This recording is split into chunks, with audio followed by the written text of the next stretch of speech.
Welcome to the flowerschool.com video library. I'm Leanne Kessler, Director of the Floral Design Institute, and today I'm here to share with you a dramatic bridal bouquet perfect for the contemporary bride.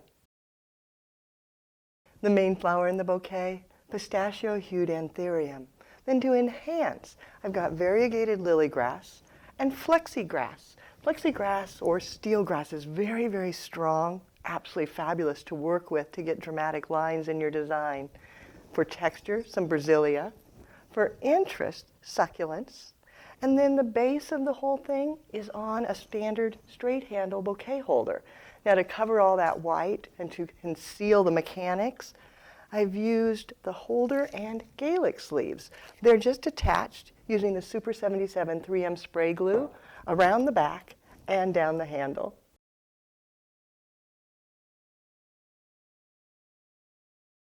First is to begin the dramatic lines using the flexigrass. And you can cut it down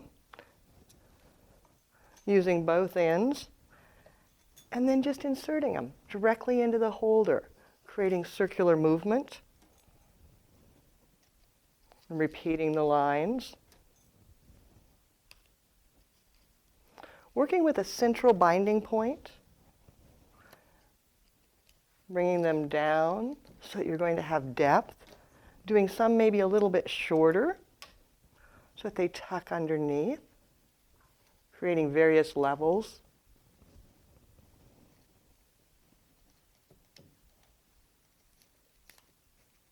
And then coming back with the lily grass, gathering it in your fingers, lining it up so that they all go to the same direction. If they're a little stiff, use the back of your knife and just run it along, almost like you're curling ribbon. Then give it a cut and insert it coming out the side so that you create movement from one side to the other of the holder.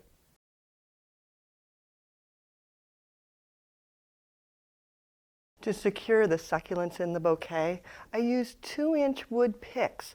Insert them into the base or the side, and then secure them in place with the Oasis Foil adhesive. It will bond them so that they don't slip out as it starts to dehydrate it all. Plus the sticks absorb moisture. And when you're doing this, take a look closely at the succulent. Sometimes there's damaged areas, like this one has a bad leaf here, and this is loose. Go ahead and just break those off. Don't be afraid to groom your blossom to make sure that it's perfect, and then determine where you want to be able to insert it. This one I want to do a little bit sideways, so I'm going to use the picks coming in from the side directly into the meat of the succulent, the fleshy portion. Then once they're inserted, go back with your glue, dab it in there, and let it dry until it's secured in place, and then you'll be ready to work with it.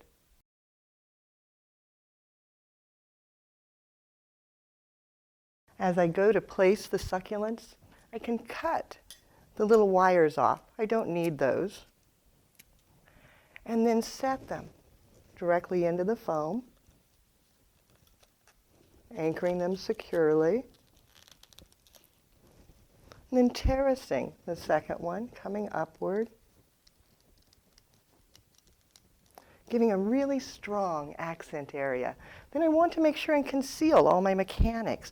And I can do that with the brasilia berries. The color will be perfect, giving it a cut. Maybe coming around, pulling your eye to the back. Using small segments, clustered closely together. But I don't want to forget the front. So I go ahead and gather some together, maybe find a smaller cluster. There we go. It's a nice small one. Bringing it out to the front side. Getting texture in the front, pulling your eye to the back, and then all the way across out the back side so that it's fully dimensional. You don't want a flat spot on the bouquet. And then I can go back with Gaelic sleeves, giving them a cut, just rolling them in my fingers, and then tucking them in, again, helping to conceal all the plastic.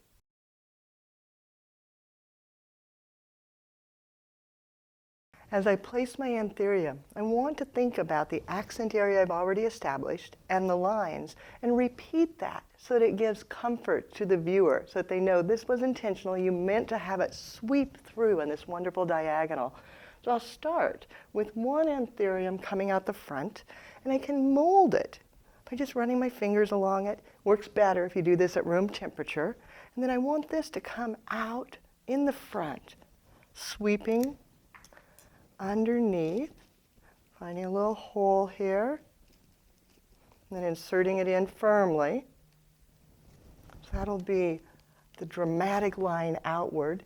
Then I pull your eye back to the body of the design to anchor it to the accent area. This one will be shorter, so I cut it down and then find the little hole to insert it, adjusting the leaves. And then a third coming back out the opposite side, again shorter, and tucking so it pulls the color towards the back.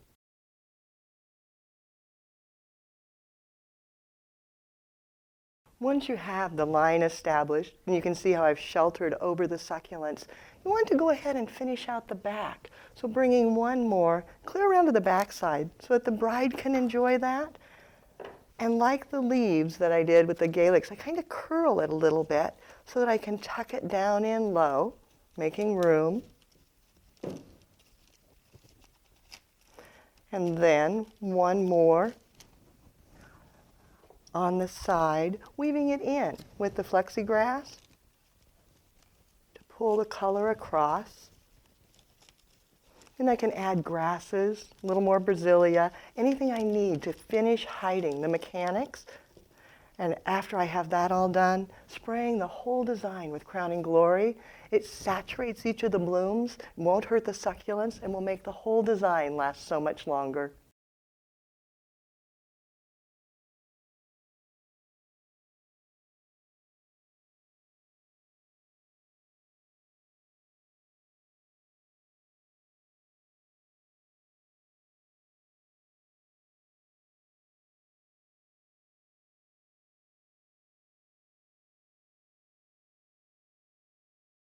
A dramatic bouquet like this really shows off your elements and principles, your advanced understanding of design.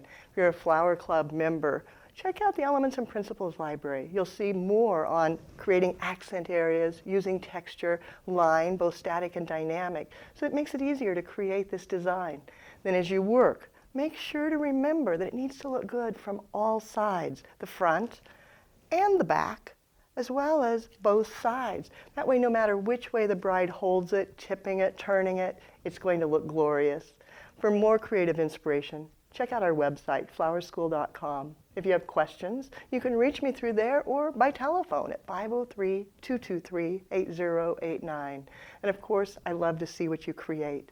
Send it to my personal email. It's Leanne, Leanne, at floraldesigninstitute.com. And share it with the world. Let us all see. Just hashtag Floral Design Institute or hashtag do something you love, and then we can see it. Now it's your turn. Have fun and do something you love.